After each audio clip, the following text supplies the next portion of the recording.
বিসমিল্লাহির রহমানির রহিম। একাদশ শ্রেণীর ছাত্রীদের অনলাইন ক্লাসে স্বাগত জানাচ্ছি। প্রিয় শিক্ষার্থী এবং অভিভাবকবৃন্দ, আসসালামু আলাইকুম। আজকে রসায়ন প্রথম পত্রের দ্বিতীয় অধ্যায় গুণগত রসায়ন, যেটা আমি আগেই শুরু করেছি। আজকে আমি তড়িৎ চুম্বকীয় বর্ণালী সম্বন্ধে আলোচনা করব। বর্ণালী হচ্ছে বর্ণের সমাহার। যেমন রংধনু হলো সূর্যের সাতটি বর্ণের আলোর সমাহার, সাতটি আলোর সমাহার। এখানে তোমার ভিবজিওর অর্থাৎ বেগুনি, আসমানি, নীল, সবুজ, হলুদ, কমলা এবং লাল, অর্থাৎ violet, indigo, blue, green, yellow, orange and red, এই সাতটি বর্ণের আমরা তরঙ্গ দৈর্ঘ্য দেখি। বেগুনির এটা হলো ন্যানোমিটারে, বুঝছো? তরঙ্গ দৈর্ঘ্য একক হল ন্যানোমিটার। বেগুনির তরঙ্গ দৈর্ঘ্য হলো 330 থেকে 424 ন্যানোমিটার। নীল আসমানির হলো 424 থেকে 491। সবুজের হলো 491 থেকে 575। হলুদের হলো 575 থেকে 585। কমলার হলো 585 থেকে 647। আর লালের হলো 647 থেকে 780 ন্যানোমিটার। আচ্ছা, সূর্যের সাদা আলোকে একটি প্রিজমের ভিতর, সূর্যের সাদা আলো, সূর্যের রংটা কিন্তু সাদা, এটা একটা প্রিজমের ভিতর দিয়ে চালনা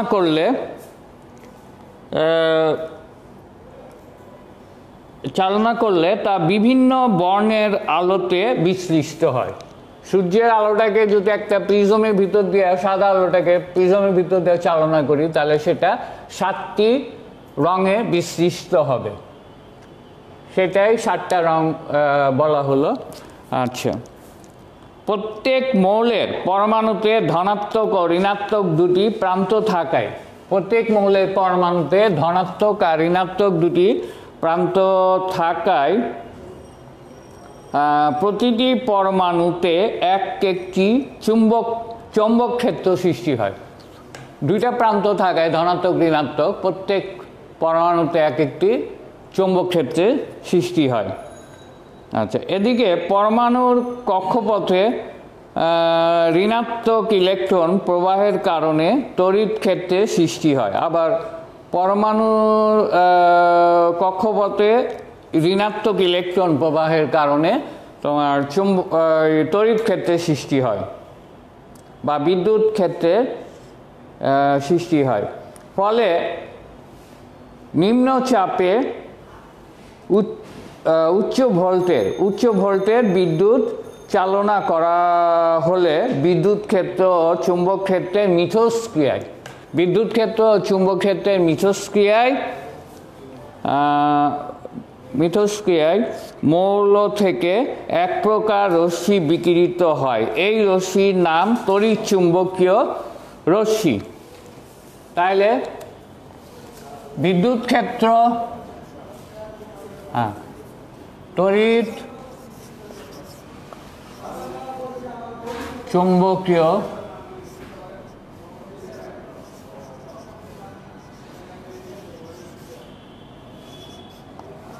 রশ্মি,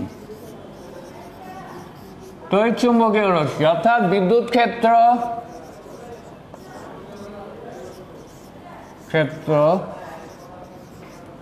ও চৌম্বক ক্ষেত্রের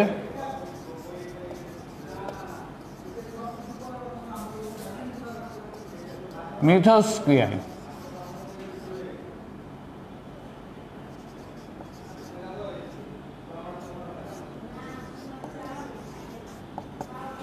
বিদ্যুৎ ক্ষেত্র ও চুম্বক ক্ষেত্রের মিথস্ক্রিয়ায় উচ্চ ভোল্টের বিদ্যুৎ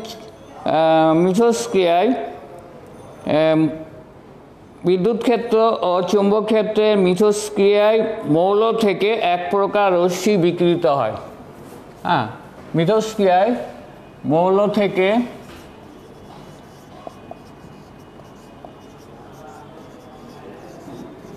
এক প্রকার রশ্মি বিকিরিত হয়।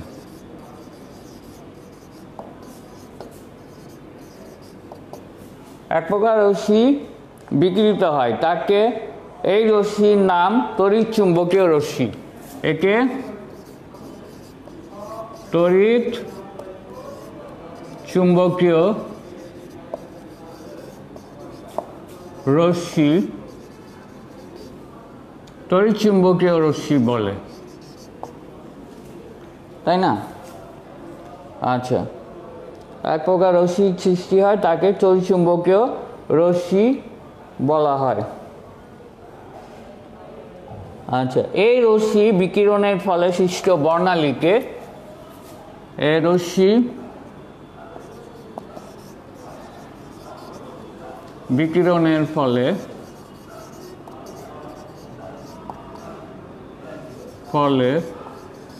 সৃষ্ট বর্ণালীকে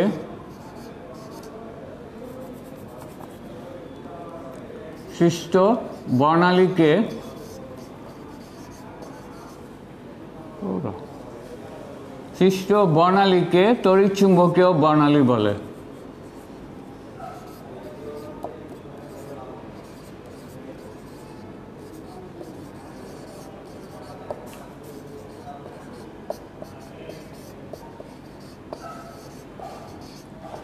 হ্যাঁ, এই রশ্মি বিকিরণের ফলে সৃষ্ট বর্ণালীকে তোমার তড়িৎ চুম্বকীয় বর্ণালী বলা হয়। তড়িৎ চুম্বকীয় রশ্মির বৈশিষ্ট্য। এখন আমরা তড়িৎ চুম্বকীয় রশ্মির বৈশিষ্ট্য দেখব।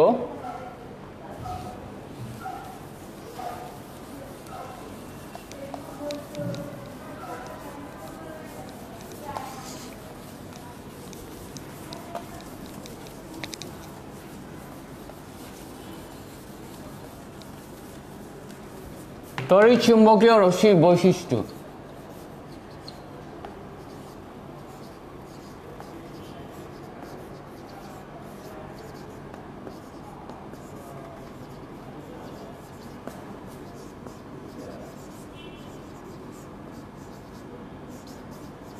তড়িৎ চুম্বকীয় রশ্মিটা এরকম।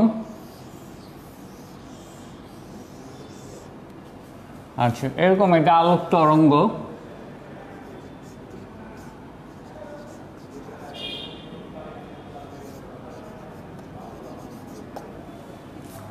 এখানে তোমার ল্যামডা, এটা তরঙ্গ দৈর্ঘ্য, দুইটা চূড়ার মধ্যে যে পার্থক্য, এটাকে বলা হয় চূড়া অথবা দুইটা খাদ মধ্যে পার্থক্যকে বলা, এটা হলো খাদ। উপরেরটাকে চূড়া বলা হয় আর নিচেরটাকে খাদ বলা। আলোক তরঙ্গের এই দুইটার পার্থক্যকে বলা হয়, দুইটা চূড়া বা দুইটা খাদের মধ্যে যে পার্থক্য তাকে বলা হয় আলোক তরঙ্গের দৈর্ঘ্য। আচ্ছা, এর বৈশিষ্ট্য কি? তড়িৎচুম্বকীয় রশ্মির বৈশিষ্ট্য: তরঙ্গ দৈর্ঘ্য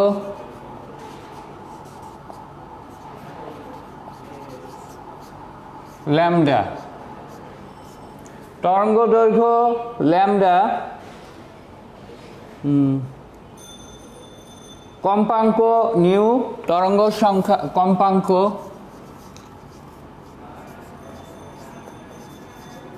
নিউ, তরঙ্গ সংখ্যা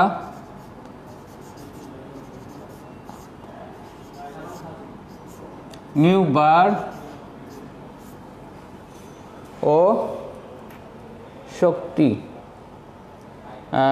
আচ্ছা, এই তিনটা দ্বারা প্রকাশ করা হয় তড়িৎচুম্বকীয় রশ্মিকে প্রকাশ করা হয়, সংখ্যা দ্বারা প্রকাশ করা হয়। তড়িৎচুম্বকীয় রশ্মি তরঙ্গ আকারে, তড়িৎচুম্বকীয় রশ্মি তোমার তরঙ্গ আকারে,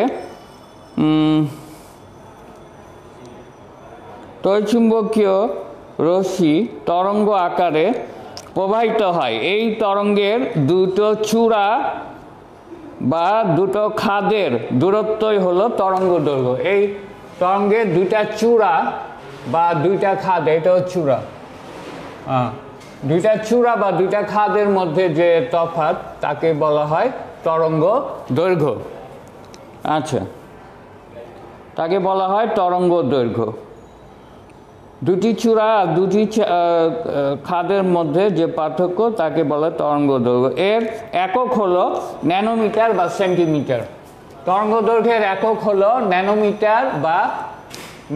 ন্যানোমিটার বা সেন্টিমিটার দ্বারা এটাকে প্রকাশ করা হয়।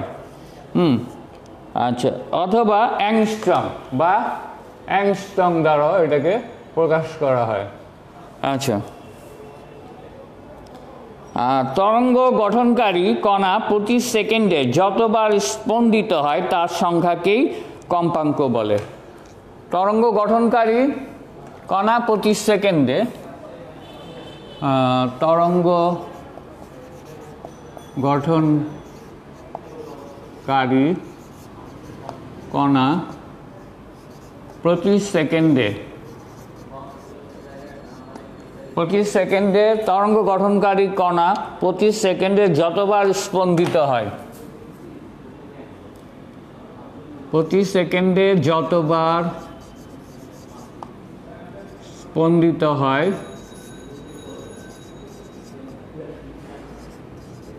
সেই সংখ্যাকে বলা হয়, সেই সংখ্যাকে কম্পাঙ্ক বলে। সংখ্যাকে কম্পাঙ্ক বলে। কম্পাঙ্ক আমরা নিউ দ্বারা প্রকাশ করি। সেই সংখ্যাকে তোমার কম্পাঙ্ক বলা হয়। আচ্ছা, অর্থাৎ নিউ ইজ প্রপোর্শনাল টু 1/λ। অতএব নিউ সমানুপাতিক 1/λ। অর্থাৎ কম্পাঙ্ক তরঙ্গ দৈর্ঘ্যের ব্যস্তানুপাতিক বা new is equal to c/λ বা new is equal to c/λ। c হলো আলোর বেগ, তাই না? c হলো আলোর গতি 3 × 10⁸ মিটার পার সেকেন্ড। c হলো আলোর গতি 3 × 10⁸ মিটার পার সেকেন্ড। ঠিক আছে? আচ্ছা, কে আমরা আবার প্রতি একক দূরত্বের তরঙ্গ যত স্পন্দিত বা তরঙ্গায়িত হয় তার সংখ্যাই হল তরঙ্গের তরঙ্গ সংখ্যা, তাই না? অর্থাৎ নিউ। তাইলে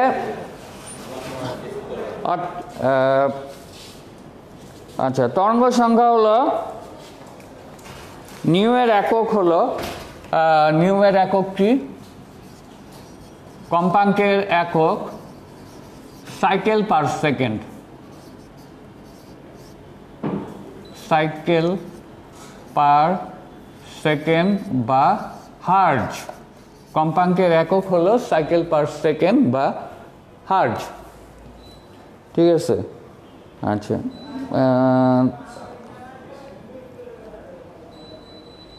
যতবার স্পন্দিত বা তরঙ্গায়িত হয় তার সংখ্যাই হলো তরঙ্গের তরঙ্গ সংখ্যা, নিউ বার। অর্থাৎ নিউ বার ইকুয়াল টু 1/λ। আর যতবার স্পন্দিত হবে সেটাকে বলা হয় তরঙ্গ সংখ্যা। তরঙ্গ সংখ্যা ইকুয়াল টু 1/λ।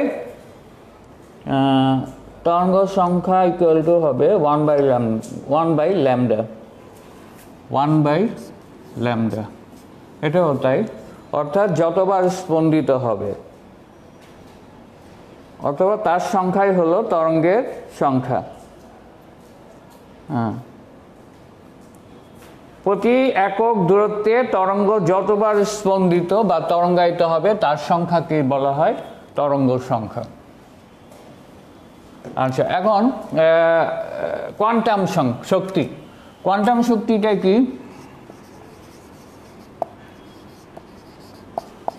কোয়ান্টাম শক্তি এটাকে আমরা ই দ্বারা প্রকাশ করি। Is equal to H new. Is equal to হলো এইচ নিউ। এইচ হলো প্ল্যাঙ্কের ধ্রুবক। অর্থাৎ কোয়ান্টাম শক্তি হলো ইলেকট্রন বিচ্ছিন্নভাবে নির্দিষ্ট পরিমাণ শক্তি বা তার সরল গুণিতকের সমান শক্তি বিকিরণ বা শোষণ করে। ইলেকট্রন বিচ্ছিন্নভাবে নির্দিষ্ট পরিমাণ শক্তি বা তার সরল গুণিতক পরিমাণ শক্তি, অর্থাৎ এটা এভাবে NH নিউ বা is equal to NH new হতে পারে, অর্থাৎ এটা গুণিতক, সরল গুণিতক। N হলো একটা গুণিতক। ওকে, আচ্ছা, এরপরে আমরা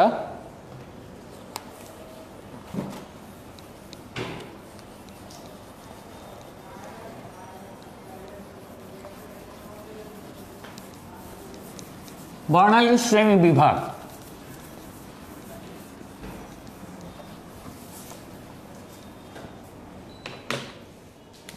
বর্ণালীকে আমরা শ্রেণী বিভাগ করব।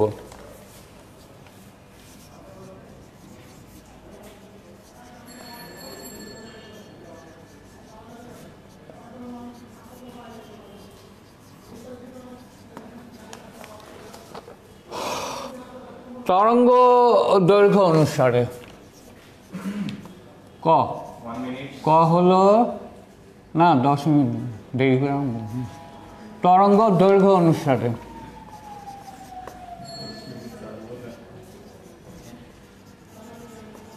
তরঙ্গ দৈর্ঘ্য অনুসারে আমরা দেখি যে হ্যাঁ 1 নাম্বার গামা রশ্মি। হ্যাঁ, আমি একটু দেরি করে শুরু করুন না, এই যে চাচা 5-10 মিনিটে কি করছে। আচ্ছা, গামা রশ্মি তোমার, তারপরে হলো তরঙ্গ দৈর্ঘ্য। এটা হলো তরঙ্গ দৈর্ঘ্য কত?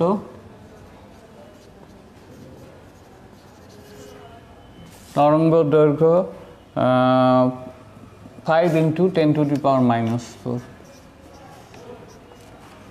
থেকে 10⁻⁻²। এটা কি কাজে লাগে? আচ্ছা, 2 নাম্বার হলো এক্স রে। এক্স রে হলো 10⁻⁻² থেকে 10 পর্যন্ত, এটা তরঙ্গ দৈর্ঘ্য। 3 নাম্বার হলো ইউভি বা অতিবেগুনি। ইউভি অতিবেগুনি রশ্মি, ইউভি রশ্মি, এটা হলো 10 থেকে 375। তারপরে হলো 4 নম্বর হলো দৃশ্যমান। দৃশ্যমান রশ্মি, যেটা হলো দৃশ্যমান রশ্মি, যেটা হলো 380 থেকে 780। তারপরে হলো অবলোহিত রশ্মি, 5 নম্বর হলো অবলোহিত রশ্মি।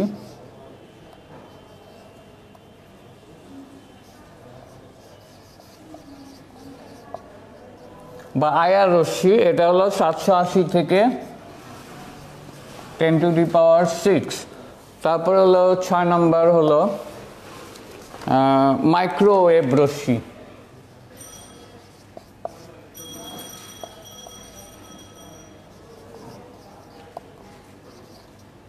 রশ্মি, এটা হলো 10⁶ থেকে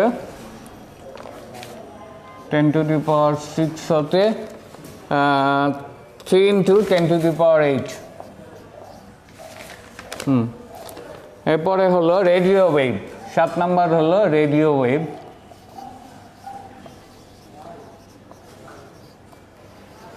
রশ্মি, এটা হলো 3 × 10⁸ থেকে 10⁻12।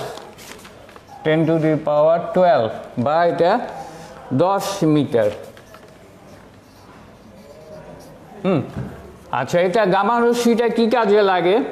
তোমার প্রয়োগ, গামা রশ্মি প্রয়োগ করা হয় বা ভূমিকা, এটা অণুজীব ধ্বংস করে। অণুজীব ধ্বংস, অণুজীব ধ্বংস বা তোমার খাদ্য সংরক্ষণ করে।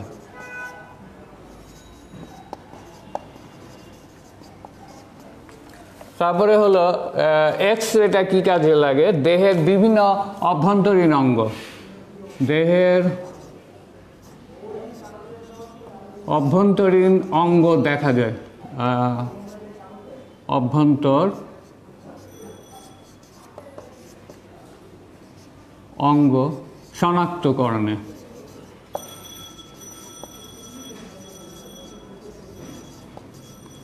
আচ্ছা, ইউভি রশ্মিটা কিসে ব্যবহার করা হয়? জাল নোট বা ক্রেডিট কার্ড, জাল নোট শনাক্ত, জাল নোট, পাসপোর্ট বা ক্রেডিট কার্ড সংরক্ষণে ব্যবহার করা হয়। আচ্ছা, তারপরে হলো অতি বেগুনি রশ্মিটা জাল নোট শনাক্তকরণে আমরা এটা ব্যবহার করি। আচ্ছা, এরপরে হলো দৃশ্যমানটা হলো রাসায়নিক বিশ্লেষণে বা সালোক সংশ্লেষণে ব্যবহার করা হয়। দৃশ্যমান সালোক সংশ্লেষণে। আচ্ছা, অবলোহিত রশ্মি কোথায় ব্যবহার করা হয়? ক্যান্সার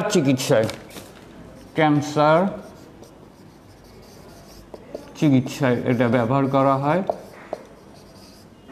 তারপরে হলো মাইক্রোওয়েভ রশ্মি, তোমার মোবাইল ফোন,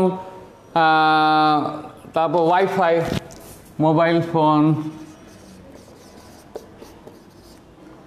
ওয়াইফাই ইত্যাদিতে আমাদের এটা ব্যবহার করা হয় মাইক্রোওয়েভ। আর রেডিও ওয়েভটা কোথায় ব্যবহার করা হয়? রেডিও ওয়েভটা হলো radio, TV, MRI, radio, TV, MRI.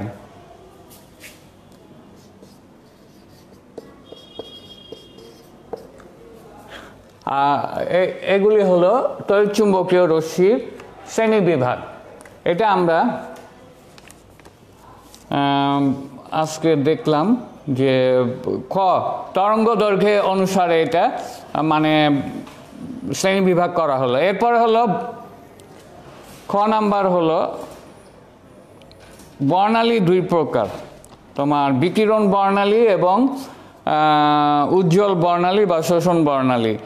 এটা হলো শক্তি হিসেবে।